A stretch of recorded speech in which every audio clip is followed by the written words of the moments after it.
Hello, Hojoz here, and welcome back to Kerbal Space Program. Finally, as the last two videos have been Forza Horizon 4, I expect that the majority of you were very much anticipating another KSP video, and let's face it, you were anticipating the CFC Season 5 rule set. You weren't anticipating another Hojoz Fight the Factory episode, which this time we have a bomber. So that pretty much defeats the purpose of that title. Anyway, today's aircraft showcase is the Ce-4 Claudiford, which is based on the Ce-3 aircraft that has battled in the first season of Ce-4 Fighter competition. Which wasn't all that great, and was based on an idea I got from the FTU2, which explains the naming system. Anyway, the funny thing is, it means that the TU2, that was an attack aircraft. The Ce-3, that was a fighter. Ce-4, it's a strategic bomber. Yeah, that's pretty funny. But yeah, I was watching the CFC Season 1 kill montage. Thought to myself, hey, the Ce-3 looks nice. Perhaps I should rebuild it as a bomber. And yeah, that's the result. It is the Ce-4 Claudiford, which at the front it sports the same Mark II cockpit and radome setup as as the Ce-3 did. Looking past that, we have a lot of 50 cal turrets, and believe me, we have a lot of ammo for them. Let's see, I put 30 friggin' 50 cal ammo boxes in there, so you're never ever going to run out of ammo on that part. Looking at the center of mass and center of lift distribution here, I made sure that after the bombs were dropped and the fuel was released, the center of mass wouldn't really move all that much, and that means that this is a very maneuverable bomber. A bomber which carries Panther engines instead of what you might have expected from me, which is, let's see here, it is of course the Whiplash, because well, it makes more sense. However, we here at HojozVideos do not make planes because they make sense. We make planes because we want them to look good, perform well, and go fast. And that's why this bomber can travel at 340 meters per second when you engage Action Group 1, which is to toggle the afterburners on those lovely Panthers, which, by the way, they have their gimbling locked. Despite that, though, still a very maneuverable bomber. Front surfaces here, they're only for roll, and rear surfaces here are only for pitch, because it wouldn't be a Hojoz aircraft without that being the case. The only issue that I have with this aircraft is its yaw, which can't quite keep up with the yaw I saw on the nav ball. At least that is my personal opinion, so I just put 3 control surfaces there. Because, well, why not go overkill? I mean, I did make a slight modification where I had 2 more yaw winglets coming out from this frontmost wing. Didn't quite look so good, so I cancelled that that modification. And instead we have this, a 4-engined bomber with enough liquid fuel to travel a huge part of the Kerbal world. I haven't quite tested how much of the Kerbal world, but it's a lot. Compared to my other fighters, which are usually tuned to have 7 minutes of fuel. This has way more than 7 minutes of fuel. Anyway, let's look at the business end of the Ce-4 Claudiford, which is of course its bomb bay. Let's open it up. And we reveal 12 Mark 82 bombs. Just 12, and as you can see, I have merged the innermost engine way inward with my cargo bay here, which I'm very sorry for. That really did compromise my bomb loadout. I don't really care though. Gets the job done, and it's a bomber, which previously I've only made one serious bomber. I mean, I did make that a cruise missile launcher, which is totally ludicrous and useless, and basically had no purpose in life besides launching cruise missiles, running out of fuel immediately after, and dying because couldn't land. And then we had, of course, the Weasel bomb, which was based on another aircraft in the CFC Season 1 fighter aircraft series, the Weasel, which wasn't that good of an aircraft from my memory.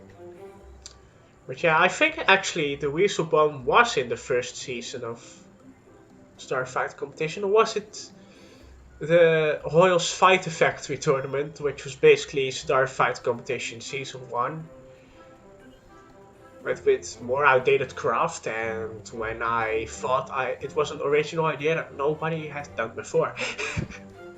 Ah, yes. Now those memories. Well, there's only one thing left to do with this aircraft. It is to launch the aircraft and explain the action groups, which I'm very glad to do. We are here in my messing around save, which means that there are some craft launched around the place. I have a polar rover somewhere in the middle of nowhere parked, which I've been attempting to get to the pole with the rover for 5 years now or something, after I saw the KP2 stream from HOZ Gaming. I still haven't gotten any further than 100 kilometers from the space center. Anyway, not the topic for today. Let's first show off the many 50 cal turrets and the sheer anti-aircraft power on this airplane. Just look at all them 50 cal turrets. Oh boy, they're not gonna do much, but when you have a lot of them placed, you can do stuff like this. That's one. Let's go for the second. This is how I spent my non-serious time with PC, by the way. Just cutting down the entire space center. It's gonna take a while before it gets the SPH destroyed, but we'll get it eventually. We'll overheat first. Just you wait. We'll get it eventually. There it goes. Yeah, that's quite a might there. Let's count the 50 cal turrets, because I haven't done so myself. It is 1, 2 on the tailplane. It is another one on the dorsal position, I believe that's called. It's 2 more on the sides of the outermost engine pods, and then another 2 on the front of the aircraft. Yep, this is quite a vicious aircraft if you get close to it. However, if you're a ground target, you're at quite a disadvantage as well, because we have 12 bombs packed into this thing. Let's get it on the way. We have now action group 1 enabled, which of course toggles the afterburners on those Panther agents. Taking off now, disabling the first action group, but as well, we don't need it anymore. Flying past the now destroyed SPH. There's perhaps one topic left to discuss, that is not the aircraft, which is suffering from a little bit of a cold. Don't know if you can notice that, but yeah, I have a little bit of a cold. Anyway, it's time to demonstrate the true bombing power of this aircraft, as we have approached a decent altitude, and press 2 to open the cargo base. You can do this in 2 ways. You can either, oops, I select the 50 cals. You can either just drop them individually like this, or you can hit action group 3, action group 4, and action group 5. I believe I have just bottled that. It didn't go that way in testing. It didn't destroy itself in testing. Perhaps I was too much. I had the nose pulled up too much. So yeah, that was pretty much a bottle job. Anyway, action groups 3, 4, and 5 release 4 bombs each. That means you have 3 salvos of 4 bombs to drop. And of course, if you want a little bit more accurate, you can always drop them one by one. Next up, I said this craft was maneuverable even without the gimbling on the engines, so let's show that off. We'll show it off, of course, with bombs and without bombs.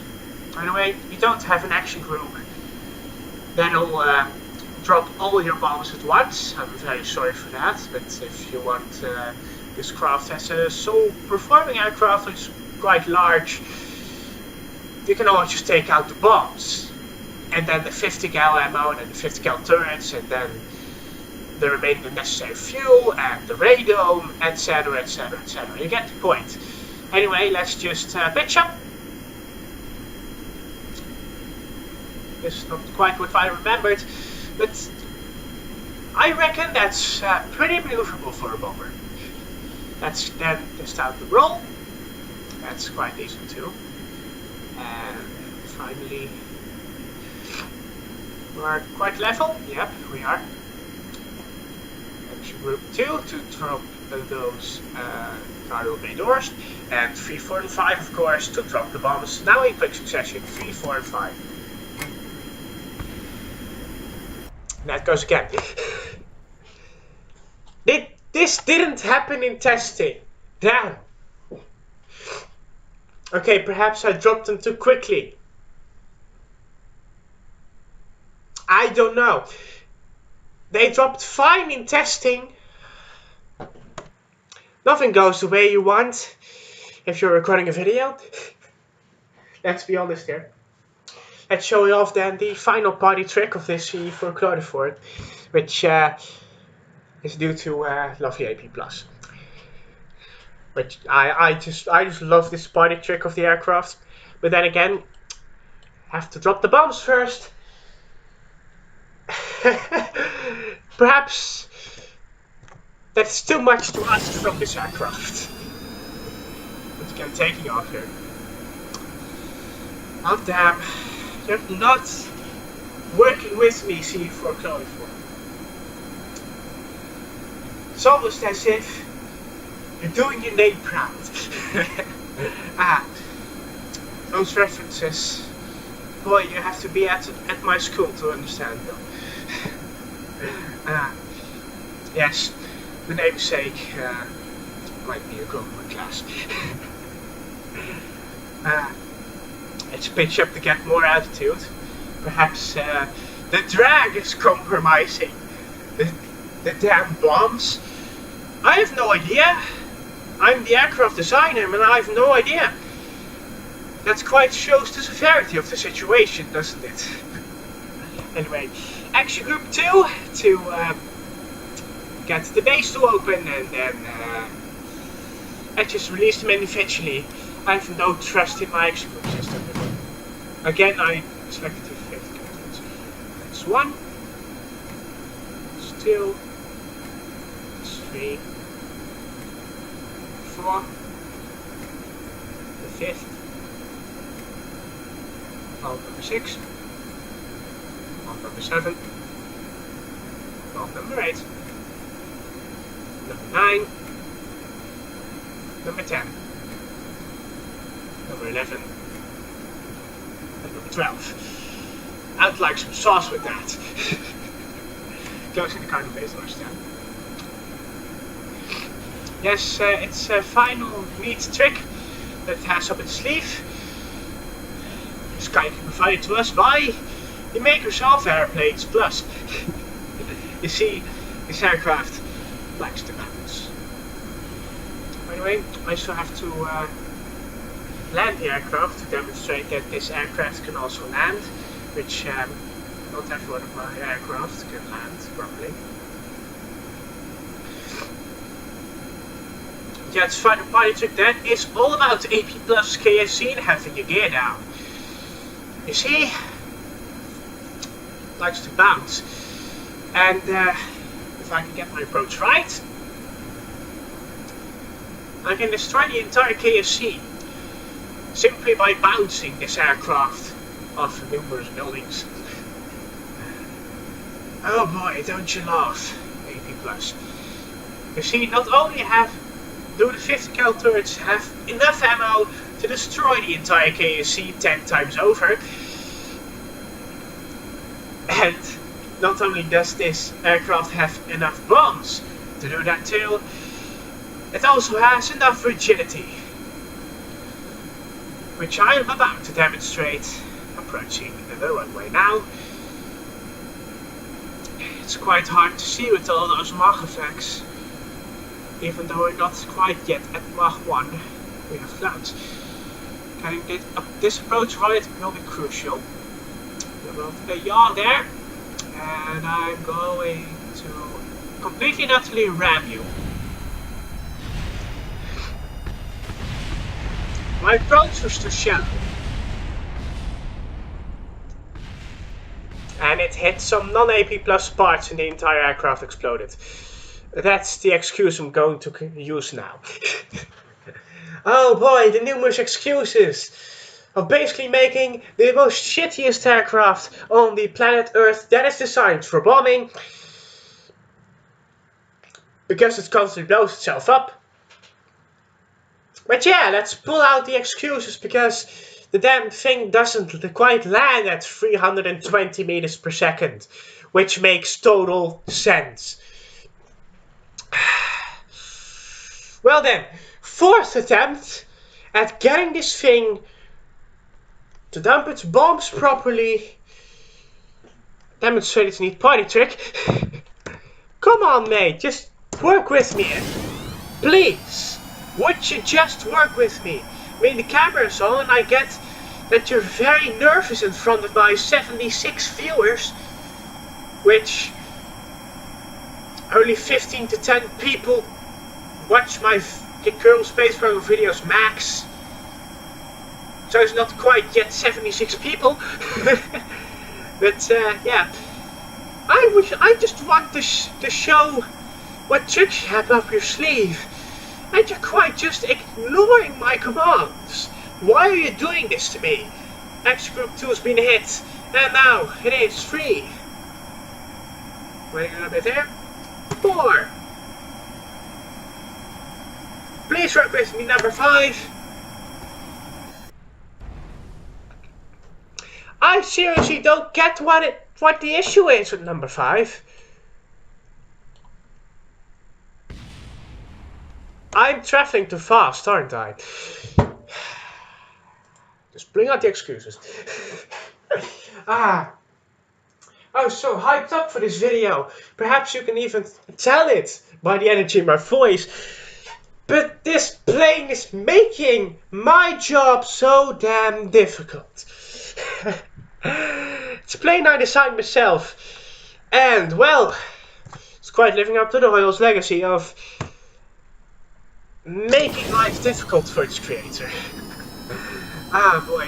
Well, the current legacy is being a fidget spinner. That's the current legacy of Hojoz craft. And the legacy before that was Charmander. I don't quite have the greatest of legacies. Well, I'm finally actually performing quite decently in KSP 9 Chapter 2. Which, of course, deserves to be mentioned, because I finally have a chance at the semi-finals. Yes. Let's drop our speed. Dropping speed. Perhaps just cancel the engines for a little bit there. And opening up the cargo bay with the second action group, as we have done so many times before. This aircraft doesn't have airbags, so sorry for that. But Hojoz aircraft simply did not come equipped with airbags from standard, as Hojoz does not see the point of airbags because they aren't used by anyone. Anyway, action group 3, 4, 5. Hit it again! Wasn't speed. What is your issue? Well, my issue is that I can't show you this craft landing because I'm quite done with it.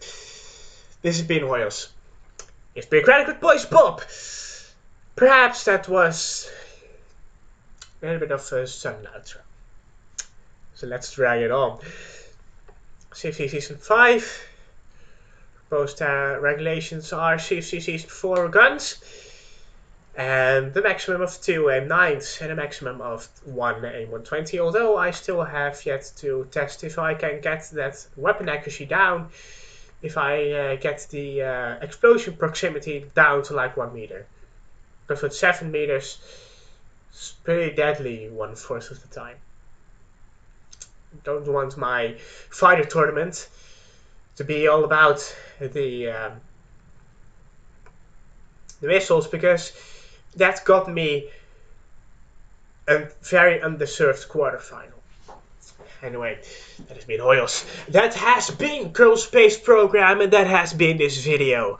That has been an outro that I have never ever practiced and have never ever solidified into one routine. We will now move on to Bureaucratic Boys Bob and some lovely videos that are suggested just for you. See you next time.